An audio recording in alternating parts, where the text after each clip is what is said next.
as a team, we had plenty of opportunities to win that game. It was definitely opportunities for us to capitalize and push more runs across the board. And I think collectively as a team, we just need to be all around better offensively, defensively, and just closing the door. And that's just pretty much it. Dom, I mean, tough week in general.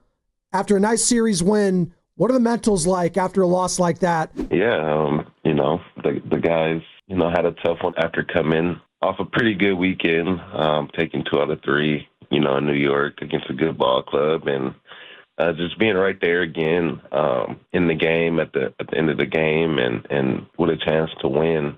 I think, as a team, we just got to figure out ways to close the door and get these wins. And, everybody knows the sense of urgency that is in the building, and everybody's coming in early every day, putting in the work, whether it's watching film, whether it's, working extra in the weight room or in the training room or just so your mechanics.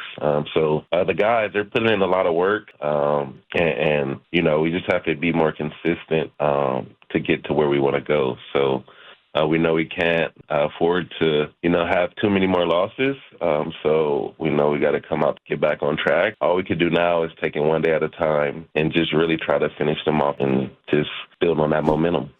Dom, ever since you came over to the Giants, you've just been a good ball player. Like, I really enjoy watching you play. You play great defense. You've had some huge clutch hits for this team just in general. Like, you're the DH. Rafi's playing first base, and he's got a couple of plays already this year. He had the really nice backhand dig out up the line on a short hop by Chapman, and then another one he failed to pick. But that's a tough play.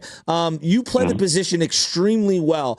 Late game, runners on second and third, like, walk me through the scenario. Because in my mind, I'm lying on the couch. I'm thinking, all right, are we going to walk this guy to set up maybe corners in or go infield in so that we have a force play at home? That's a really tough play.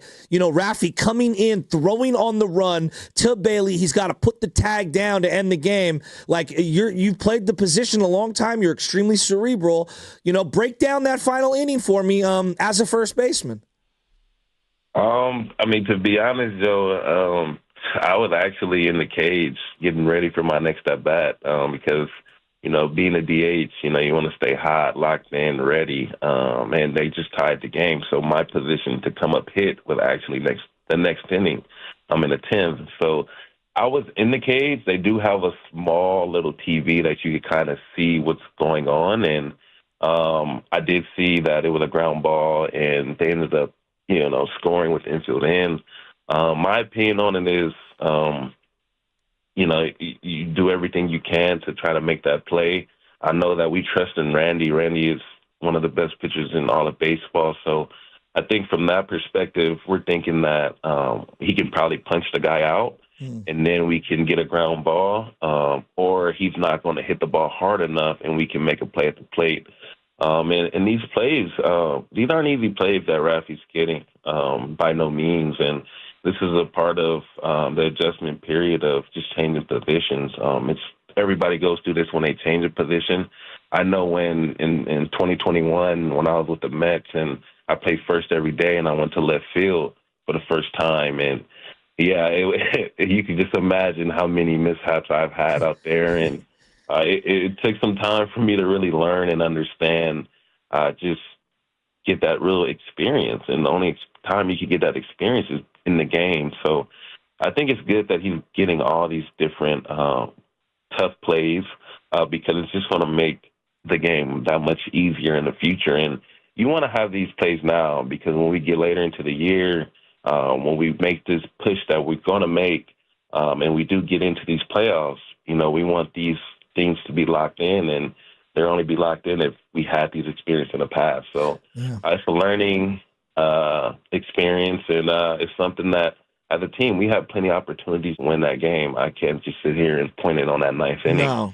I came up with the bases loaded early in the game, and I struck out, and Junkie ended up bailing me out. But, it was definitely opportunities for us to capitalize and push more runs across the board. So we can't just look at that one play and pin it on that. I think collectively as a team, we just need to be all around better, all around, offensively, defensively, and just closing the door. And that's just pretty much it. I Yeah. mean, we got to give our pitchers a little bit more breathing room as well. So that's how I look at the game. No, I'm with you. Especially the first inning, bases loaded, nobody out, and we only get a couple runs. You're hoping to get 3, 4, 5, and knock that guy out of that inning. Dom, you reference how you're DHing in the game, and so you're hitting in the cage. You know, Rafi's kind of talked about it. It's hard, and I was explaining to the boys here, like when you only DH, it's so difficult because you go out into the field, the situations present themselves. You're just thinking about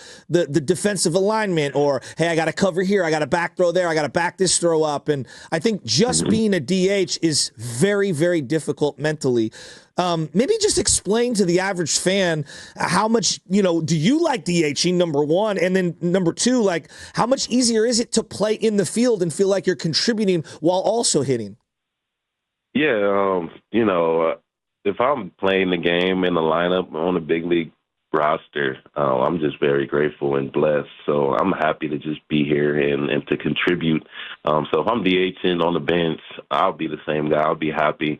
But from a mentality standpoint, like you said, when you do DH, it puts more pressure on you to try to produce at the plate, whether that's hit an extra base hit. Sometimes when you walk, you feel like, that wasn't good enough. And if you don't get any hits, then you feel like you weren't a part of the team. So I think, at a sense, it does put an added weight to you to go out and really, hit the ball with authority, hit for extra base hits, hit for power, etc. And if you're not doing good for a certain amount of time, then it kind of weighs on your mental state, and it's hard to kind of get out that funk. But now if you're going out and you're playing defense and you can go make a diving play, save a run, you could go throw a guy out at home plate and do these different things to feel a part of the team, now that just gets you from thinking about your next at-bat. And when you do get to your next at-bat, you could just focus on that a little bit more and have more clarity, opposed to everything being cluttered up because the only thing you're thinking about is hitting. So I understand, both sides of it. I think, a guy like Rafi, I mean, he played third base his whole life. So it's hard to just change from playing on the field, being into the game, playing a premier position like that, and now you have 4 at-bats, 5 at-bats maybe, and that's it. That's all you're contributing to the team. It could be very tough. So it's an adjustment period for all guys. I don't think any minor leaguer is coming up right now as a true DH. I think DH is a position where when you're going out of the game as an older player, or if you can't play, a position as an older player, that's kind of when they stick you at DH. So I think everybody who's shifted into that role has had an adjustment period, and they've learned different tricks to keep their mind sharp or focused or relaxed, so they can go perform. So I think, for me, when I'm in there, I try to keep it simple. It's easier said than done, but just try to do what I can to help the team and not really overthinking, and that's what you can do when you're just strictly DHing.